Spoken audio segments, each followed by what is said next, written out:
मजबूत इरादों से ही ऊंची उड़ान होती है, अपने दम पर ही इस दुनिया में पहचान होती है। Hello everyone, welcome back to my YouTube channel the adventure coaching classes. This side Deepak Saini. I hope आप सभी ठीक होंगे। सो स्टार्ट करते हैं आज की हमारी क्लास चैप्टर नंबर 3, जिसका नाम है हमारे पास दो चर वाले रैखिक समीकरण युग्म। आइए सबसे पहले इस नाम को ही जानते हैं, इसके बारे में क्या कहना चाहता है। ठीक है, क्या बोल रहा है नाम? दो चर वाले रैखिक समीकरण युग्म। सबसे पहले यहाँ पे आपको दिया गया है स्टार्टिंग में दो चर। ठीक है, जैसा कि हमने पिछले चैप्टर में पढ़ा था कि एक चर बहुपद के अंदर पढ़ा था, एक चर वाले रैखिक समीकरण क्या था? x + 3 = 0। ये तो क्या था हमारा एक चर वाला रैखिक समीकरण। रैखिक समीकरण क्या होता है? रैखिक समीकरण वो होते हैं जिसकी घात कुछ भी नहीं होती, यानी कि एक होती है। दो तीन वो रैखिक समीकरण युग्म नहीं होते। यहाँ पे रैखिक समीकरण युग्म कहलाएगा जिसकी घात कितनी होनी चाहिए? एक। ठीक है, और यहाँ पे चर कितना है आपके पास? वो भी कितना है? एक ही है, इसलिए ये क्या कहलाया आपके पास? एक चर वाला रैखिक समीकरण युग्म। अब यहाँ पे बात कर रहे हैं हम दो चर वाले। ठीक है, तो x एक चर और y दो चर। ठीक है, रैखिक का मतलब इनकी घात कितनी होनी चाहिए? एक। समीकरण ये लो भाई, एक दो चर वाले रैखिक समीकरण हो गए। आगे एक चीज और नोट करने के लिए दे रखी है, युग्म। युग्म का मतलब होता है जोड़ा। जोड़ा यानी कि एक ही समीकरण किस रूप में मिलेगी आपको? दो रूप में मिलेगी, यानी कि एक समीकरण और होगी आपके पास 2x + 3y + 6 = 0। यानी कि आपको इस प्रश्नावली के अंदर जितने भी सवाल करेंगे उन सभी सवालों में आपको कम से कम दो समीकरण मिलेंगी ही मिलेंगी। आइए देखते हैं आगे इसका निरूपण कैसे होता है। आपका फर्स्ट पॉइंट है निरूपण। दो चर वाले रैखिक समीकरणों का निरूपण कैसे होता है। यहाँ पे आपको पहली समीकरण मिलेगी a1x + b1y + c1 = 0। जैसे कि हमने अभी देखा था x + y + 3 = 0। यहाँ पे कोई मैं ले लेता हूँ गुणांक 2 और यहाँ पे ले लेता हूँ मैं 3। x के साथ जो गुणांक आने वाला है पहले समीकरण में उसको आप नाम देंगे a1, और y के साथ जो गुणांक आने वाला है उसको देंगे b1, और जो अचर पद में होने वाला है उसको c1। अगला समीकरण हम बनाते हैं 3x + 6y + 7 = 0। तो अगले समीकरण के लिए x के साथ जो गुणांक आने वाला है उसको a2, y के साथ जो गुणांक आने वाला है b2, और अचर पद में जो गुणांक होने वाला है उसको c2 नाम देंगे। ये तो हमारे पास था इसका निरूपण। यहां तक समझ में आया? निरूपण किस प्रकार करना है? पहले समीकरण का होगा a1x + b1y + c1 = 0। दूसरे समीकरण का होगा a2x + b2y + c2 = 0। अगले पॉइंट पे चलते हैं। अगला पॉइंट है हमारे पास दो चर वाले रैखिक समीकरण युग्मों का हल। यहाँ पे दो चर वाले रैखिक समीकरण युग्मों का हल हम तीन विधियों से कर सकते हैं। कितनी विधियों से? तीन विधियों से, जिसमें पहली विधि है आपके पास ग्राफीय विधि, दूसरी विधि है आपके प्रतिस्थापन विधि, और तीसरी विधि है आपके पास विलोपन विधि। सबसे पहले हम ग्राफीय विधि के बारे में जानेंगे कि ग्राफीय विधि को कैसे सोल्व किया जा सकता है दो चर वाले रैखिक समीकरण में। फटाफट इसका स्क्रीनशॉट लीजिए, फिर आगे हम देखते हैं ग्राफीय विधि को कैसे हल करते हैं। तीन विधि थी, उसमें से पहली विधि हम देखते हैं हमारे पास है ग्राफीय विधि। आपको पता है दो समीकरण आपको दिए जाएंगे, जैसे कि पहला समीकरण होगा a1x + b1y + c1 = 0। दूसरा समीकरण होगा हमारे पास a2x + b2y + c2 = 0। अब इन समीकरण का ग्राफीय निरूपण कैसे होगा उसको समझते हैं। सबसे पहले इंपॉर्टेंट है, इसको ध्यान से समझिएगा। मोस्टली पेपर के अंदर इसका रिलेटेड क्वेश्चन मिलता ही है आप सभी को, तो देखिएगा। पहला है आपके पास a1/a2, यानी कि जो समीकरण एक था आपके पास, जैसे इसको मान लेता हूं मैं समीकरण एक और इसको दे देता हूं मैं समीकरण 2। समीकरण एक में जो x का गुणांक होगा उसको हम बोलते हैं a1, और समीकरण 2 में जो x का गुणांक होगा उसको बोलते हैं a2।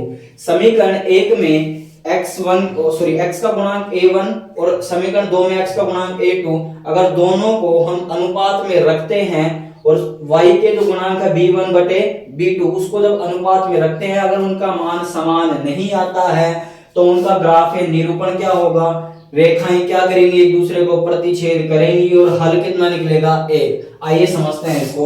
जैसे मेरे पास ये ग्राफ है, ठीक है, इस ग्राफ के अंदर मेरे पास पहले समीकरण से रिलेटेड एक रेखा आ रही है, ये वाली। ठीक है, ये रेखा हमारे पास जा रही है, और दूसरे समीकरण के लिए हमारे पास रेखा ये जा रही है। ठीक है, पहले समीकरण से ये रेखा निकली है हमारे पास और दूसरी समीकरण से ये दोनों रेखाएं क्या कर रही है, प्रतिच्छेद कर रही है। तो इस प्रतिच्छेद बिंदु को हम क्या बोलते हैं, प्रतिच्छेदी रेखाएं। और इनका हल कितना होता है, एक, क्योंकि दो रेखाएं जिस बिंदु पर प्रतिच्छेद करती है वहीं हमारे क्या निकलते हैं, हल निकलते हैं। तो यहाँ पे क्या होगा, केवल एक हल हमें ज्ञात होगा। और इस स्थिति को हम ऐसे भी निरूपित कर सकते हैं कि नॉट इक्वल C1 बटे में C2।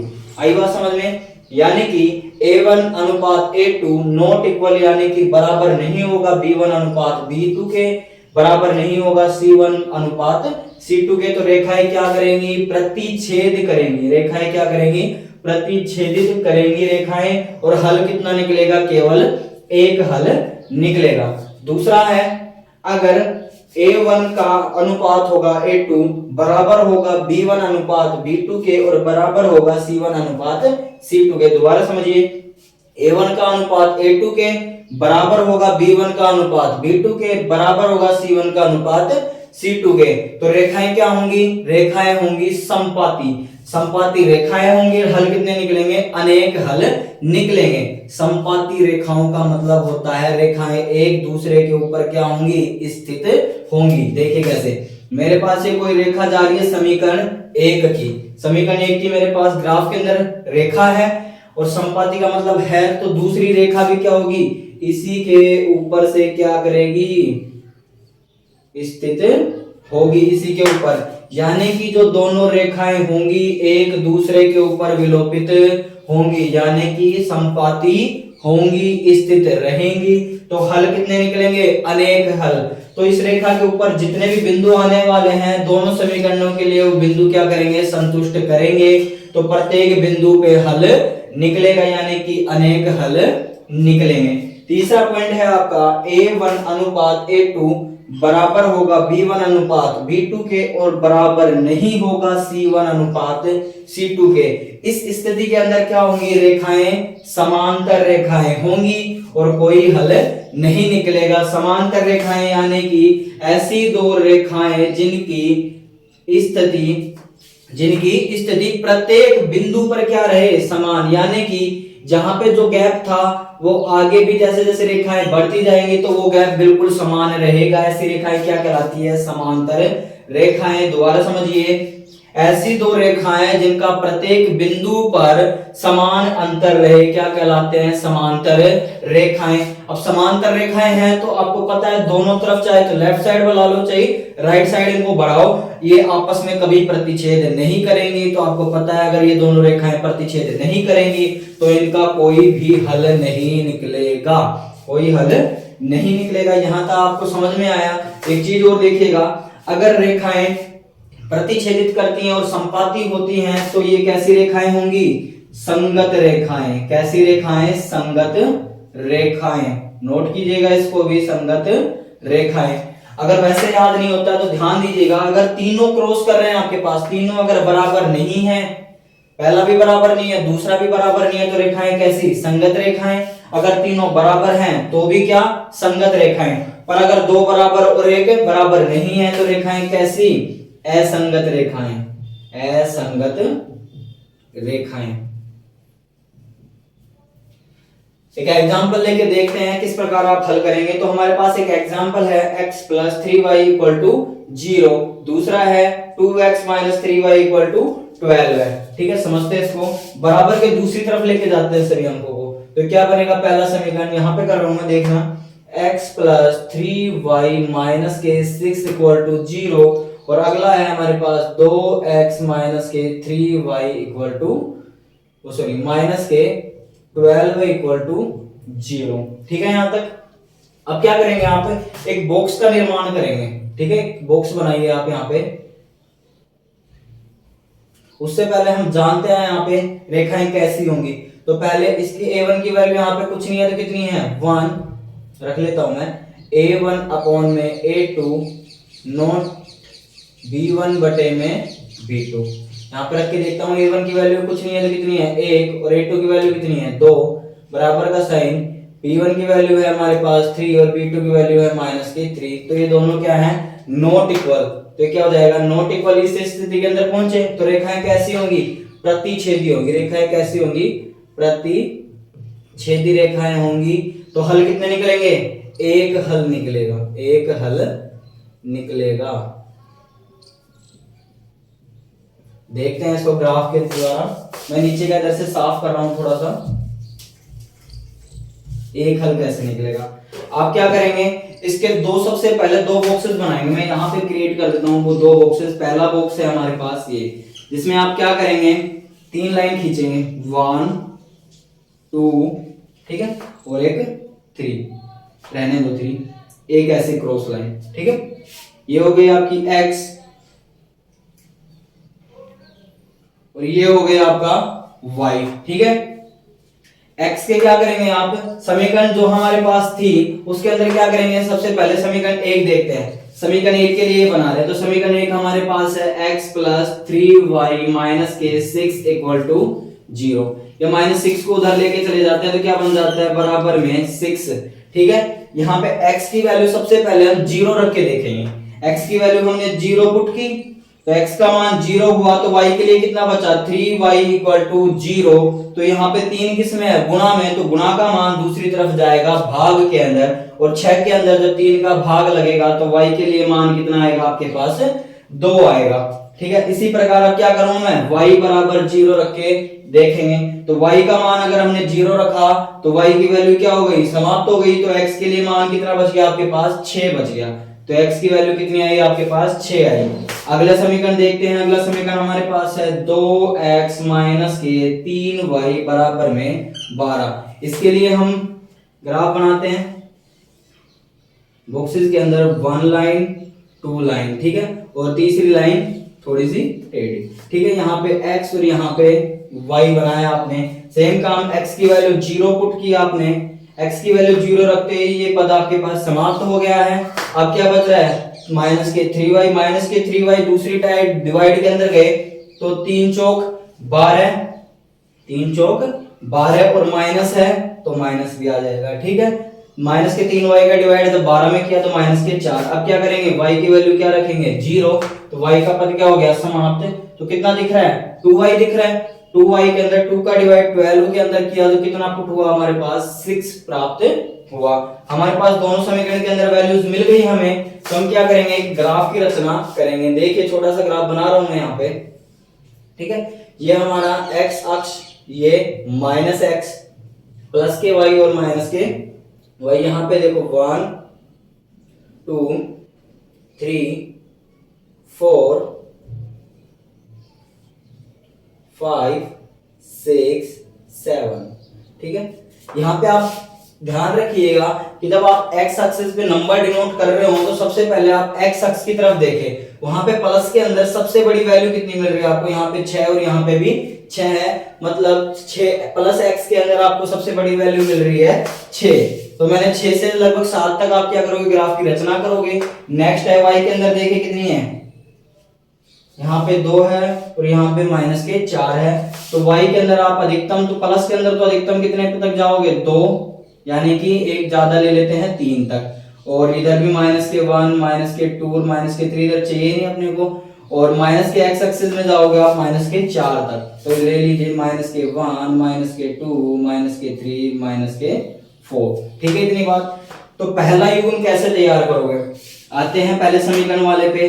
x की वैल्यू 0 और y की वैल्यू 0। जब आप कहीं पे भी x एक्सिस के जब देखते हैं निर्देशांक, निर्देशांक आपको मिलते हैं, जैसे कि मैंने मिला पहला x का और दूसरा y का निर्देशांक है ये, ठीक है। निर्देशांक में पहला बिंदु तो x का होता है और दूसरा आपके पास y का होता है। इसी प्रकार पहले x के अंदर 0 है और y के अंदर 2 है, तो पहला निर्देशांक आपको मिला 0,2 और दूसरा निर्देशांक आपके पास 6,0, 6,0। इससे संबंधित रेखाएं बनाते हैं तो 0 तो आपको कहां मिलेगा, ये होता है आपका मूल बिंदु, जिसको बोलते हैं मूल बिंदु या मुख्य अक्ष का बिंदु। तो 0 यही मिलेगा और 2 आपको मिलेगा, ये तो होता है x का मान और ये y का। तो y अक्ष पे कितने नंबर पे, 2 नंबर पे, तो ये है मेरा, यहाँ पे मिलेगा मेरे को 0,2। अगला है पहला मान x का, दूसरा y का। तो x के अंदर वैल्यू कितनी है, 6 है, और y के अंदर कितनी है, 0, तो यानी कि 6,0 मिलेगा मेरे को यहीं पे, तो 6,0। तो रेखा कैसी जाएगी, रेखा ये जाएगी मेरे पास, ठीक है। अगला बिंदु है आपके पास, यहां से लिया मैंने तो 0 कोमा माइनस के 4 और अगला मिला 6 कोमा 0। तो 0 कोमा माइनस के 4 बिंदु होगा यहाँ पे, 0 कोमा माइनस के 4 और 6 कोमा 0 यहीं पे। तो ये रेखा जाएगी इसको प्रतिच्छेद करती हुई। तो दोनों रेखाएं कहां पे प्रतिच्छेद कर रही है, 6 कोमा 0 पे। तो मेरे पास एक हल हो जाएगा 6 कोमा 0। आई बात समझ में? तो रेखाएं प्रतिच्छेदित करती है तो एक हल किस प्रकार निकलता है। फटाफट इसको स्क्रीनशॉट लीजिए और लिख लीजिए। हम अगले विधि कौन सी हमारी ग्राफिया के बाद आती है, प्रतिस्थापन विधि को समझते हैं। फटाफट इसको स्क्रीनशॉट लीजिए। अगली विधि है हमारे पास प्रतिस्थापन विधि। जैसे कि नाम से ही पता चल रहा है प्रतिस्थापन, यानी कि हमारे पास जो पद दे रखा है, किसी एक पद को एक स्थान से दूसरे स्थान पर भेजकर हम किसी दूसरे पद की वैल्यू ज्ञात कर सकते हैं। देखते हैं कैसे प्रतिस्थापन करते हैं। जैसे कि मेरे पास ये समीकरण दे रखी, इसको मान लेता हूं मैं समीकरण 1 और इसको मान लेता हूं समीकरण नंबर 2। देखते हैं समीकरण 1 से, समीकरण 1 से आप क्या कर सकते हैं। देखिए समीकरण 1 है हमारे पास x + 3y = 6। आप क्या कीजिए कि x की वैल्यू यहां से आप निकाल लेते हैं। क्या करेंगे कि 3y को है ना दूसरी तरफ भेज दीजिए, x की वैल्यू फाइंड कर लीजिए। यहाँ पे x बराबर क्या हो जाएगा मेरे पास 6 - के 3y। तो ये मेरे पास क्या हो गया, x की वैल्यू मैंने यहाँ से प्राप्त कर ली। तो इसको बोल देता हूँ समीकरण नंबर 3। ठीक है इतनी बात। आइए आगे देखते हैं। समीकरण 3 का मान आप किस में रखोगे, समीकरण 2 में। समीकरण 3 का मान समीकरण 2 में रखने पर, समीकरण 2 में रखने पर देखिए कैसे रखते हैं। यहाँ पे x का मान था तो यहाँ पे x की वैल्यू हम क्या करेंगे, रख देंगे।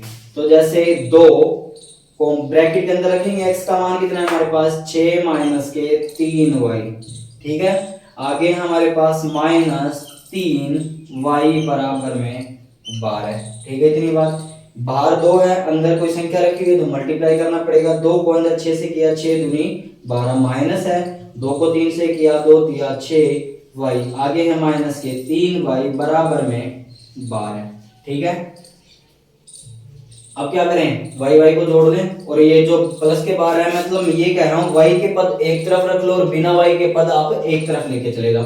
तो माइनस के 6y और माइनस के 3y कितने हो गए, माइनस के 9y और बराबर उधर है 12 और ये 12 भी उधर जाके क्या हो गया, माइनस के 12 हो गए। तो 12 में से 12 गए तो कितना 0 बराबर में माइनस के 9y। अब y की वैल्यू चाहिए तो जो माइनस का 9 है ये भी गुणा में है, यहाँ पे दूसरी तरफ कहाँ जाएगा, डिवाइड में। तो क्या बनेगा y = 0 डिवाइड बाय माइनस के 9। तो y की वैल्यू आपके पास आई 0। यानी कि मैं ये कह रहा हूं जब आप 0 के अंदर किसी संख्या का भाग देते हैं तो वो संख्या क्या आती है आपके पास, 0 आती है। ठीक है। अब y बराबर आपको कितना 0 प्राप्त हुआ। तो y बराबर 0 की वैल्यू आप कोई से भी समीकरण में रख दीजिए, समीकरण 3 में मान लेते हैं। ठीक है।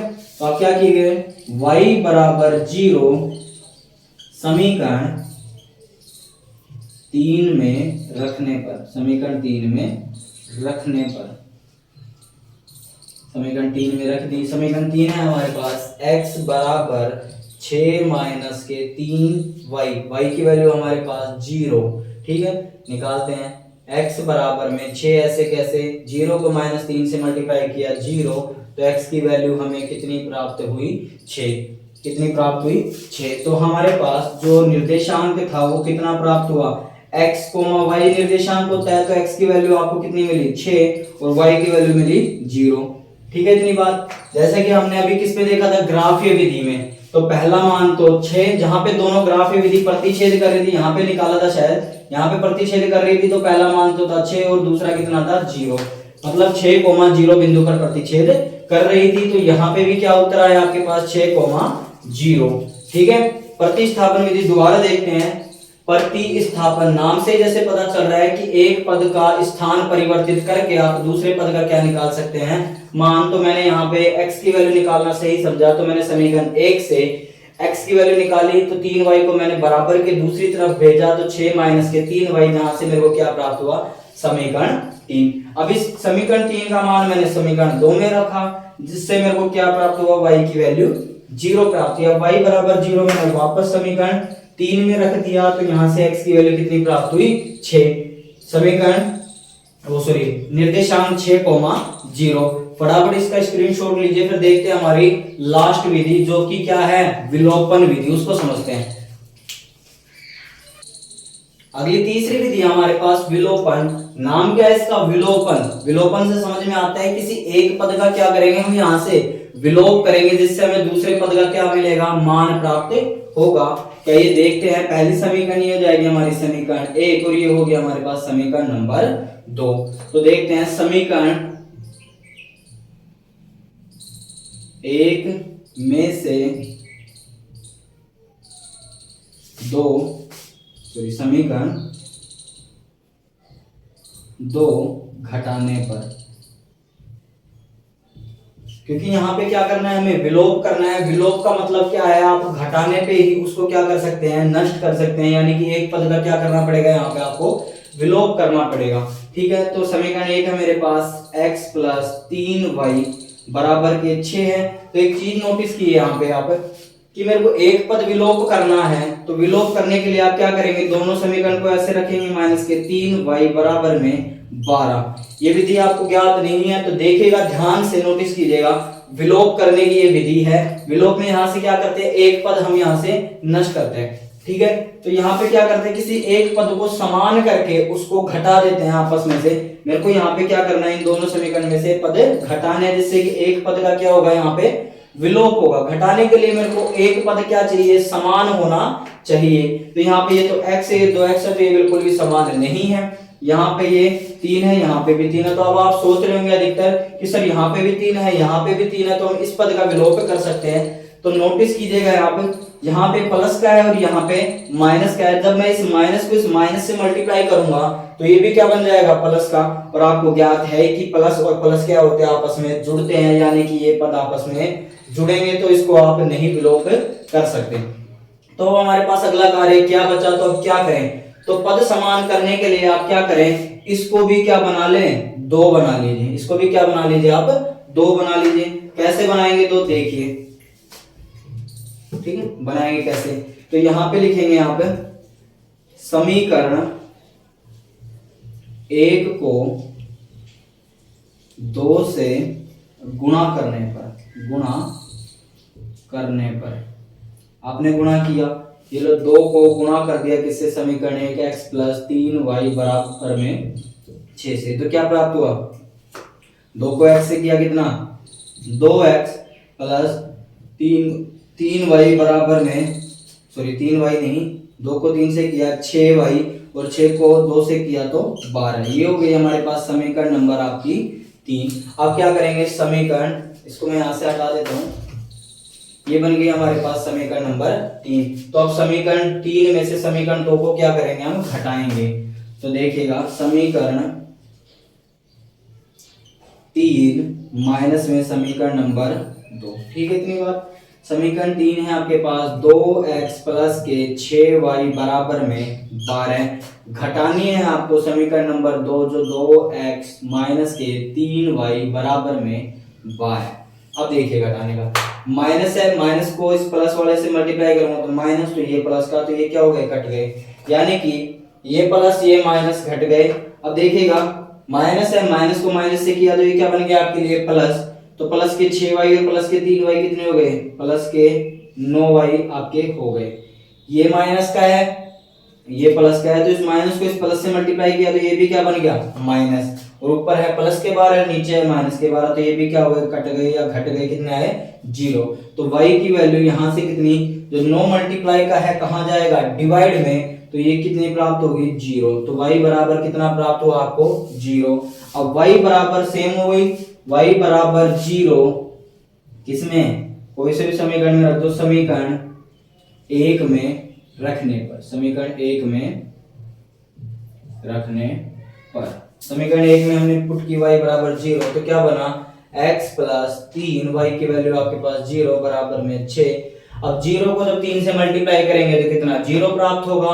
तो x बराबर में कितना आया मेरे पास 6, x बराबर में कितना आया 6। तो यहाँ पे भी निर्देशांक कितना बना, x की वैल्यू 6 और y की वैल्यू 0, तो यहाँ पे भी 6,0 प्राप्त हुआ। हमने यहाँ पे क्या क्या सीखा, विधियां कितने प्रकार की, दो चर वाले रैखिक समीकरण का हल निकालने के लिए हमने यहाँ पे आज 3 विधि सीखी। पहली विधि थी हमारे पास ग्राफीय विधि, दूसरी थी हमारे पास प्रतिस्थापन विधि और तीसरी थी हमारे पास विलोपन विधि। हमने तीनों विधियों से इस समीकरण को हल करने की कोशिश की है, जिसमें हमें तीनों में ही क्या प्राप्त हो रहा है, 6,0 मान प्राप्त हो रहा है। अगर आपको कुछ डाउट हो तो वीडियो को दोबारा देखना। आज का जो हमारे इंट्रोडक्शन का था, जिसमें महत्वपूर्ण बिंदु हमने आज जाने, उसको आप अच्छे से ध्यान रखिएगा, क्योंकि आने वाले चैप्टर के अंदर हमारे यही बहुत काम आने वाले हैं। तो यही भी वीडियो हमारे पास आज तक यही की थी। तो मिलते हैं हमारे पास नेक्स्ट क्लास के अंदर।